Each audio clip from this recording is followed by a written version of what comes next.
Walking with Jesus Bible Study. This is the reading for Wednesday, March the 18th, and comes from Matthew chapter 26, verses 36 through 46. Then Jesus went with his disciples to a place called Gethsemane, and he said to them, "Sit here while I go over there and pray." He took Peter and the two sons of Zebedee along with him, and he began to be sorrowful and troubled. Then he said to them, "My soul is overwhelmed with sorrow to the point of death. Stay here and keep watch with me." Going a little farther, he fell with his face to the ground and prayed, "My Father, if it is possible, may this cup be taken from me, yet not as I will, but as you will." Then he returned to his disciples and found them sleeping. "Couldn't you men keep watch with me for 1 hour?" he asked Peter. "Watch and pray so that you will not fall into temptation. The spirit is willing, but the flesh is weak." He went away a second time and prayed, "My Father, if it's not possible for this cup to be taken away unless I drink it, may your will be done." When he came back, he again found them sleeping because their eyes were heavy. So he left them and went away once more and prayed the third time, saying the same thing. Then he returned to the disciples and said to them, "Are you still sleeping and resting? Look, the hour has come, and the Son of Man is delivered into the hands of sinners. Rise, let us go. Here comes my betrayer." Jesus and the disciples go to Gethsemane, which means oil press. This was more than a garden and was likely an olive grove found on the lower slopes of the Mount of Olives. While all the disciples are present, he takes Peter, James, and John, the inner three, on a little farther.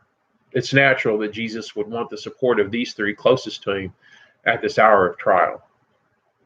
Jesus goes off to pray. He's overwhelmed and sorrowful to the point that it feels like death. He very probably is facing here the weight of being separated from the Father for the first time in all of eternity. It's not just about dying, but dying as the sin bearer for all of humanity. It is about the weight and consequences that come with his obedience. It is about dying and experiencing the wrath of God poured out on the sin of humanity. The victory and glorification of God will come only at a huge cost paid by Jesus that goes far beyond physical death. He asked the three to keep watch with him. They are to be a conscious presence with him, as well as to perhaps pray, though it's not specifically mentioned. Jesus does not want to face this time alone. We see the humanity of Jesus in this passage, and he prays for the cup to pass him by. The cup is a metaphor for the cross and all the consequences it will bring. Jesus remains obedient to the Father as always. "Not my will, but yours be done." Jesus returns to find the three sleeping. They seem oblivious to Jesus' need for their support. They get a bit of a rebuke for their inability to stay awake, and Jesus again instructs them to watch and now explicitly adds, "Pray." There's probably an added element that they are not only to be there for Jesus, but to watch and pray for their own upcoming time of testing, that you will not fall into temptation. This moment is not just about Jesus, but about what the disciples will face. The spirit is willing, but the flesh is weak is a statement not only for this moment, but also in the trials ahead. Think of Peter's vow to die and his upcoming denial, or how the other disciples fled at the arrest of Jesus. We also find that there's a tension that exists between the inner will and the outer flesh and its weakness. There's no answer that's given to resolve this tension. There's just an acknowledgement of its reality and that it's not to be underestimated. Some points to ponder. Who's your inner circle that you call upon in times of need? You should have one.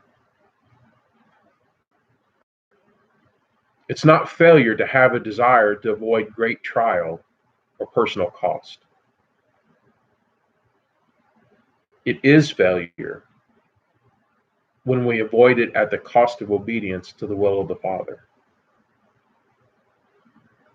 The disciples fell miserably at obeying the will of the Lord, but they remain disciples. They do so through ongoing forgiveness. And finally, what are the places in your life where the spirit is willing but the flesh is weak, where you need the pruning work of the Holy Spirit to take place? Be blessed.